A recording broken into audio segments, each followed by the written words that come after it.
قد جعلنا فی السماء بروجا، اور ہم نے آسمان میں برج بنائے. یہ بھی ابھی ہم نہیں کہہ سکتے کہ ان کی اصل حقیقت کیا ہے، یہ بھی آیات متشابہات میں سے شمار ہوں گے.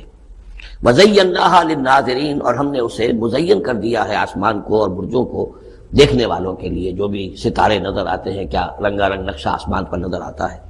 وحفظناها من كل شیطان رجیم.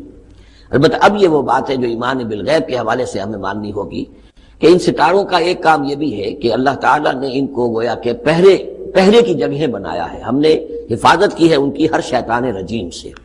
جو بھی شیطان مردود ہے اس کی طرف سے حفاظت کا یہ سارا سامان ہے کہ جو آسمانوں میں کیا گیا ہے.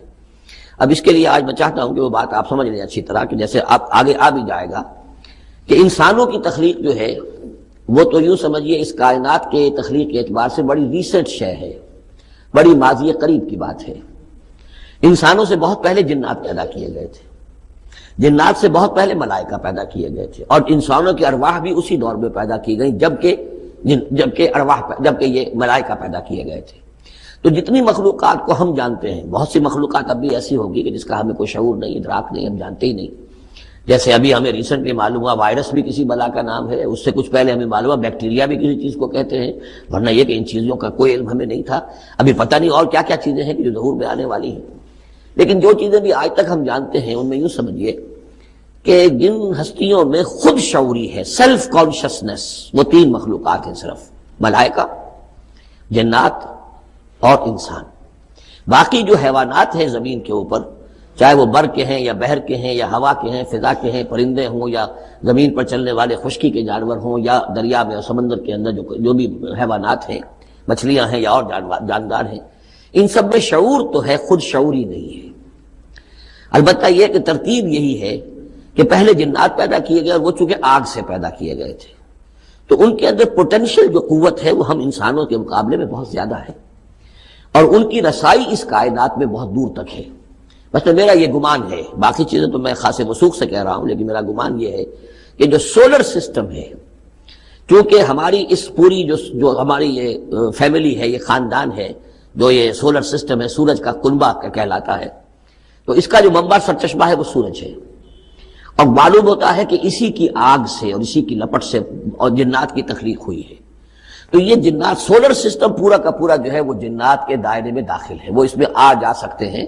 اس کے لیے انہیں کسی راکٹ کی ضرورت نہیں، کسی مشین کی ضرورت نہیں، کسی ذرائع کی ضرورت نہیں، بلکہ اس کی استعداد ان کے اندر موجود ہے. یہ پھر اپنی اس استعداد سے فائدہ اٹھا کر اس سے آگے جب ملائکہ کے ذریعے سے کچھ احکام اترتے ہیں، آسمان سے اللہ تعالیٰ کی کوئی تدبیر ہے، ملائکہ کے حوالے کیے گئے ہیں، تو یہ پھر ان سے کچھ چیزیں اچکنے کی کوشش کرتے ہیں تاکہ وہ جا کر انسانوں میں سے جو وہ عامل لوگ ہیں، کاہن لوگ ہیں، ان کو جا کے ان کو کچھ بتا دیں کہ اب یہ ہونے والا ہے. اس لیے کہ ملائے اعلیٰ میں فیصلہ ہو گیا، اللہ تعالیٰ کے ہاں ایک چیز کی تدبیر جو ہے وہ طے ہو گئی. اب اللہ تعالیٰ نے فرشتوں کے حوالے کیا ایگزیکیوشن کے لیے. ایسے ہی ہے جیسے کہ پریزیڈنٹ ہاؤس سے تو ایک حکم جو ہے وہ جاری ہو گیا، اب اس کا اجرا ہوا ہے، اب کوئی ٹائپ کرے گا، ٹائپ کر کے اسے ڈسپیچ کرے گا، وہ پھر کسی جگہ پر پہنچے گا، پہنچتے وقت لگے گا. اگر وہ جو ٹائپسٹ ہے جس نے ٹائپ کیا ہے وہ ٹیلی فون کرتے کہ صاحب اب یہ حکم آنے والا ہے، وہ تو آ جائے گا، تو ظاہر بات ہے وہ حکم تو پہنچ گیا اس کو، اور اس کے حوالے سے وہ جس شخص کو اس نے یہ خبر دے دی ہے وہ اپنی دکان چمکا سکتا ہے کہ دیکھیے مجھے پہلے سے معلوم تھا کہ یہ حکم آنے والا ہے. تو اس کائناتی حکومت کے اندر یہ سلسلہ ہے جس کے لیے کہ پھر اللہ تعالیٰ نے اس سولر سسٹم سے آگے کی جو بھی یونیورس ہے اس میں، یہ میرا گمان ہے جو میں عرض کر رہا ہوں اللہ عالم، اس میں جنات کو آگے بڑھنے سے روکنے کے لیے ان ستاروں کے اندر وہ میزائلز نصب کر رکھے ہیں کہ جب بھی کوئی جنات میں سے ادھر آگے ٹریس پاس کرنے کی کوشش کرتا ہے تو اس پر وہ میزائل پھینکا جاتا ہے، جس کو ہم شہاب ثاقب کہتے ہیں. یہ ہے پورا نظام کہ جو یہاں ہمارے سامنے آ رہا ہے. تو اس کی یہ حقیقت بہت حد تک تو یوں سمجھیے کہ ایمان بالغیب، کل من عند ربنا، ہمارے رب کی طرف سے ہے، ہم اس پر ایمان رکھتے ہیں. لیکن اب کسی نہ کسی حد تک یہ چیزیں جو ہے، جو بھی ہماری سائنٹیفک اب جو ارتقاء ہو رہا ہے، ترقی ہو رہی ہے، اس کے ساتھ کسی نہ کسی درجے میں کوآپریشن ہو جاتی ہے. وَحَفِظْنَاهَا مِنْ كُلِّ شَيْطَانٍ رَجِيمٍ، اور ہم نے حفاظت کر لی ہے ان آسمانوں کی ان شیاطین سے کہ جو مردود ہیں. إِلَّا مَنِ اسْتَرَقَ السَّمْعَ، سوائے اس کے کہ جو کوئی چرا کے لے بھاگا.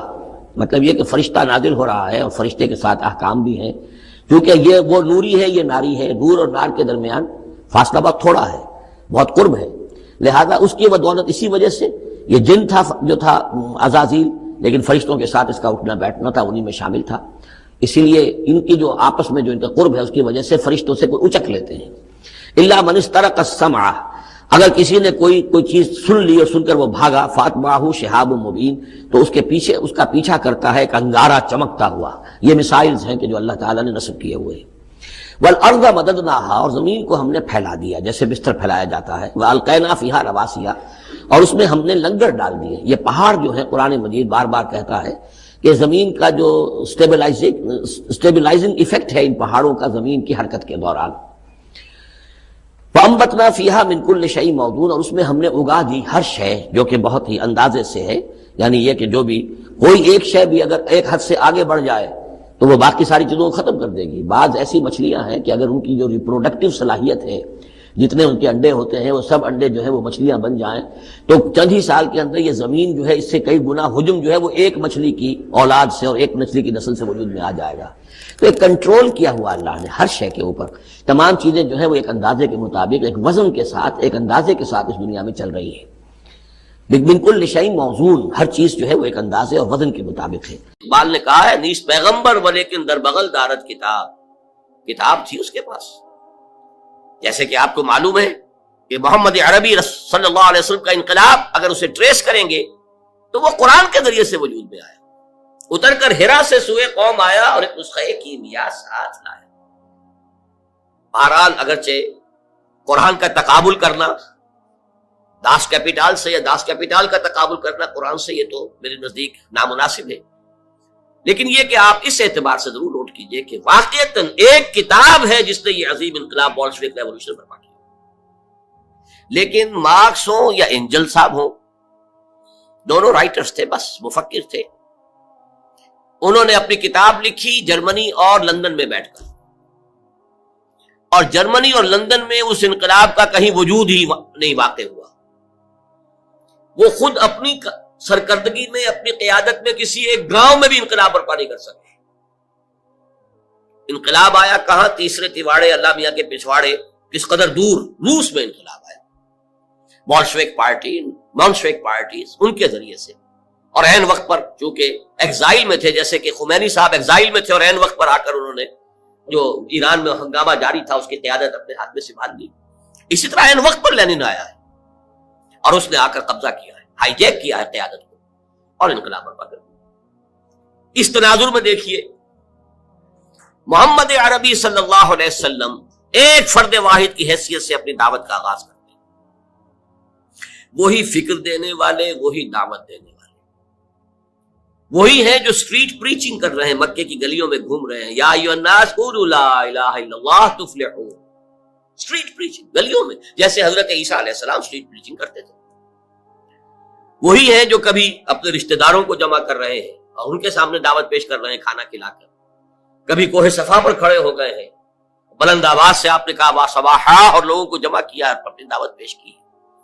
وہی شخص کہ جو فرد واحد کی حیثیت سے، ایک داعی کی حیثیت سے سامنے آیا، کل 22 برس میں اس نے پورے انقلاب کی تکمیل کر دی اور ہر مرحلے پر اس کی قیادت خود فرمائی۔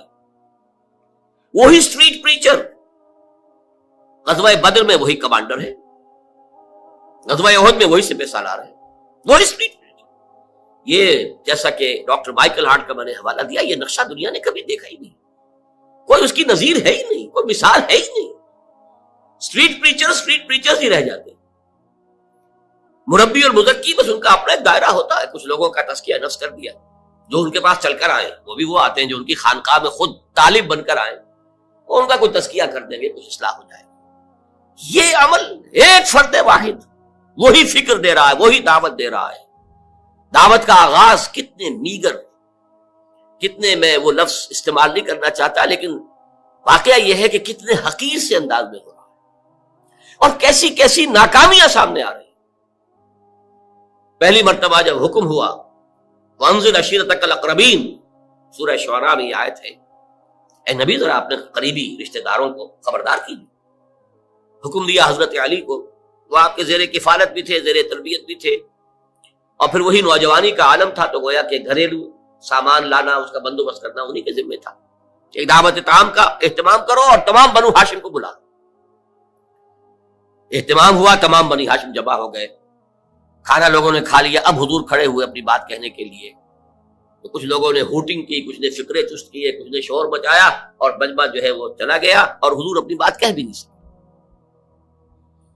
تو یہ نہ سمجھیے کہ ایسا ہو گیا ہو کہ ادھر آپ نے آغاز کیا، ادھر کامیابیوں نے قدم چومنے شروع کر دیے. ہرگز نہیں، ہرگز نہیں، ہرگز نہیں.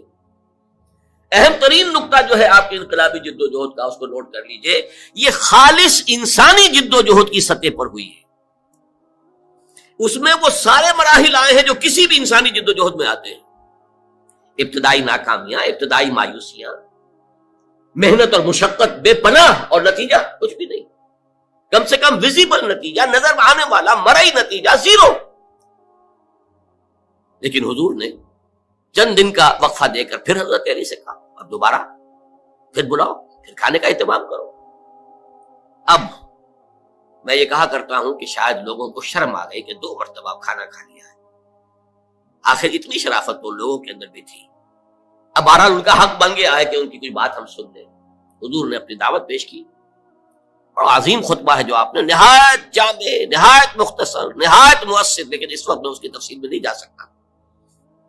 بہرحال اب یہ کہ لوگوں نے سن لیا، لیکن پورے مجمع کو سانپ سون گیا. کوئی بول ہی نہیں رہا، چپ. حضرت علی کھڑے ہوتے ہیں، اور وہ پہلے سے اپنے تھے. وہ کہتے ہیں کھڑے ہو کر، اگرچہ میں سب سے کم عمر ہوں، اگرچہ میری ٹانگیں پتلی ہیں، اگرچہ میری آنکھیں دکھتی ہیں، یہ آشوب چشم کا عارضہ حضرت علی کو بچپن ہی سے تھا. معلوم ہوتا ہے ککروں کا جو مرض ہے، جو عام طور پہ بچپن سے شروع ہوتا ہے، جاری رہتا ہے. مختلف جنگوں کے موقع پر بھی تذکرہ ملتا ہے کہ حضرت علی کی آنکھ دکھ رہی تھی، تو حضور نے اپنا لعاب دہن جو ہے ان کی آنکھ میں لگایا، جس سے ان کو سکون حاصل ہوا، پھر وہ جنگ کے میں حصہ لے سکے. تو یہ معلوم ہوتا ہے کہ ٹرکوما کا جو مرض ہوتا ہے وہ شاید انہیں تھا. اگرچہ میں سب سے کم عمر ہوں، اور اگرچہ میری ٹانگیں پتلی ہیں، اور اگرچہ میری آنکھیں دکھتی ہیں، لیکن میں آپ کا ساتھ دوں گا. اور پورا مجمع کھلکھلا کر ہنس پڑا. یہ چلے ہیں دنیا کی تقدیر بدلنے، اور یہ ہے ان کے ساتھی. یہاں سے آغاز ہو رہا ہے. ذرا غور کی،